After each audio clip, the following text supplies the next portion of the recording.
চিত্রনায়ক সালমান শাহ হত্যা মামলায় নতুন মোড়, গ্রেফতার করা হয়েছে খলনায়ক ডনকে। বিমানবন্দরে ইমিগ্রেশন পুলিশ তাকে আটকে দেয়, পরে সিআইডি তাকে গ্রেফতার দেখিয়ে আদালতে হাজির করে। আদালতের নির্দেশে ডনকে পাঠানো হয়েছে কারাগারে। সন্তুষ্টি প্রকাশ করেছে সালমান শাহর পরিবার। চিত্রনায়ক সালমান শাহ কি আত্মহত্যা করেছিলেন নাকি তাকে পরিকল্পিতভাবে হত্যা করা হয়েছে, সেই প্রশ্নের উত্তর মেলেনি 3 দশকেও।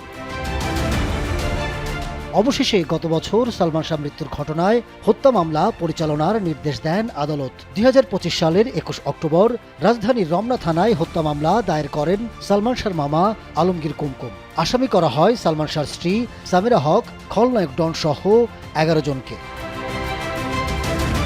মামলা দায়ের হওয়ার পর থেকেই পলাতক ছিলেন ডন। 9 আগস্ট ভোরে ওমরা হজ করতে সৌদি আরবে যাওয়ার চেষ্টা করেন তিনি। এ সময় বিমানবন্দর ইমিগ্রেশন পুলিশ আটকে দেয় তাকে, তুলে দেয় মামলার তদন্ত সংস্থা সিআইডির হাতে। সিআইডির তদন্ত কর্মকর্তা দুপুরে ডনকে আদালতে হাজির করে কারাগারে পাঠানোর আবেদন করেন। শুনানি শেষে ঢাকার মেট্রোপলিটন ম্যাজিস্ট্রেট তাকে কারাগারে পাঠানোর নির্দেশ দেন। ইতিমধ্যে এই মামলার যতজন আসামি আছে সবার বিরুদ্ধেই গ্রেপ্তারি পরোয়ানা জারি করা আছে এবং তারা যেন বিদেশ যেতে না পারে সেই মর্মেও নিষেধাজ্ঞা দেওয়া আছে।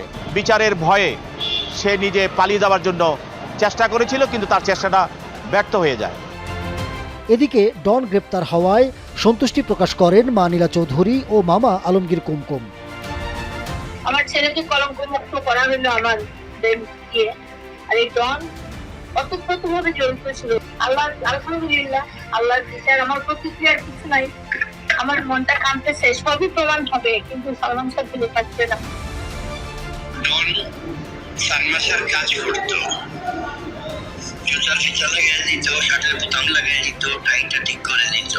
এখন সালমান শাহ মারা যাওয়ার পরে কেউ আমি ডিজাইন শিখাইছি সালমান শাহরে, কেউ আমি বন্ধু ছিলাম, এইরকমই ঘটনা। এত প্রিয় বন্ধু, জানের জান, জানাজায় আসলো না, ঠিক আছে আসতে পারে নাই।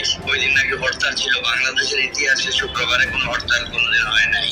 এরপরেও একদিনের জন্য তো সিলেট আসলো না, বা আসলে বাসায়ও আসলো না, আমাদের সাথে যোগাযোগ করলো না।